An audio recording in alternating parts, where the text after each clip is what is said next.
Hey guys, it's your girl Imani Simone and welcome back to my channel. So, as y'all can see, my hair is red. I permanently dyed my hair.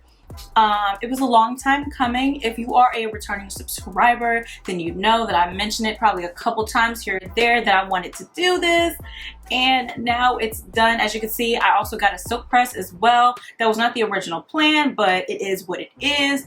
But yeah, so as you can see, yeah, I have chemically altered my hair. So with that comes having to change your hair regimen, whether you realize it or not.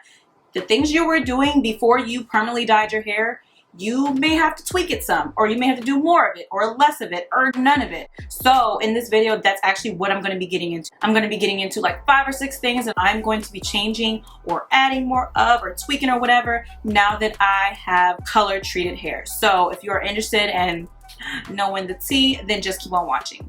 So the first thing I'm going to do now that my hair is color treated, which I feel like is probably one of the most important things, if not the most important thing, is that I'm going to be cycling protein into my regimen / using more of it. So I already do use protein, or I did use protein in my hair before, but it was very sparingly because, you know, my hair is low porosity, or at least I don't know if my porosity has changed or not. We'll see when I wash my hair and all that jazz. I'm actually going to do a separate video of me reverting my hair after color treating it and silk pressing it in the same day. So if you're interested in that, like this video and make sure you're subscribed so you don't miss out on that. But yeah, so I'm just going to say, being a low porosity natural, I didn't include protein too much in my hair because low porosity doesn't need protein as much typically. But now that my hair is color treated, I know I'm going to need protein in my hair. Whether my hair porosity has changed or not, I still think it's very important to incorporate protein now that my hair is color treated. So what I used to do was I would do a moisture deep conditioner one week, then like a light protein deep conditioner the next week, another moisture deep conditioner, and then on like the 4th week I would do a moisture protein balance type of thing,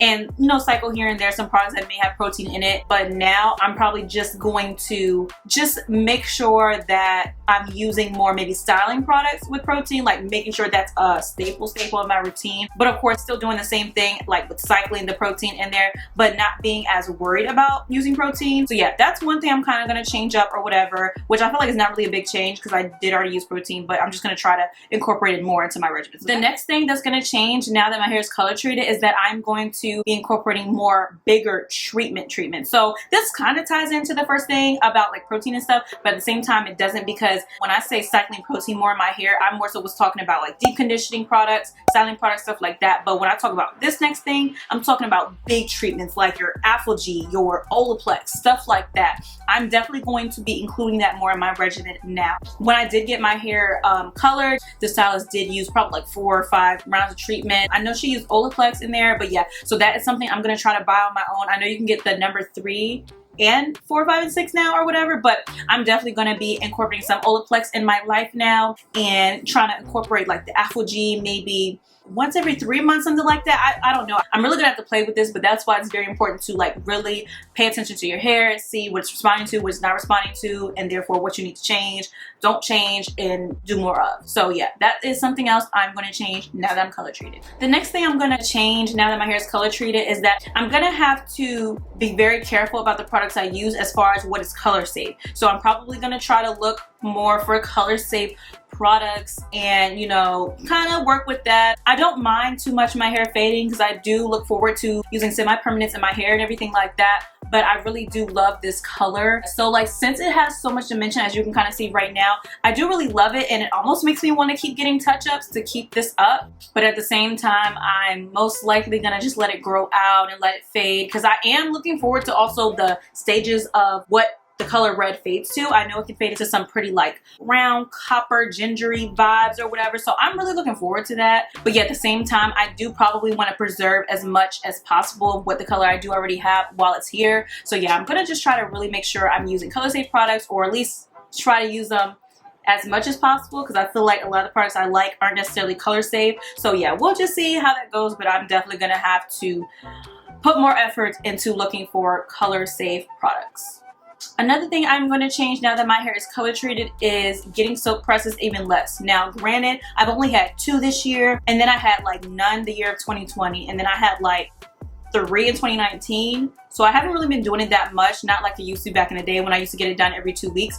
But yeah, so what I originally started planning to do before I color treated my hair was maybe getting a silk press like 3 times a year or something like that. But now I'll probably just do it once or twice a year, because I think it's still important for me to get a like nice silk press, get a nice professional trim, and just kind of see how I've been taking care of my hair and how that manifests when my hair is straight, because you know you can really see any damage for sure once your hair is straight and what them ends are looking like. So I do feel like it's still important for me to maybe go to a salon at least once or twice a year just to see what my hair is looking like when it's pressed out, and because I like to see it all nice and long and luscious like this anyway. So yeah, so I'm just gonna try to limit my, I'm going to be limiting my silk presses to 1 to 2 times a year max, period. Like that's just it.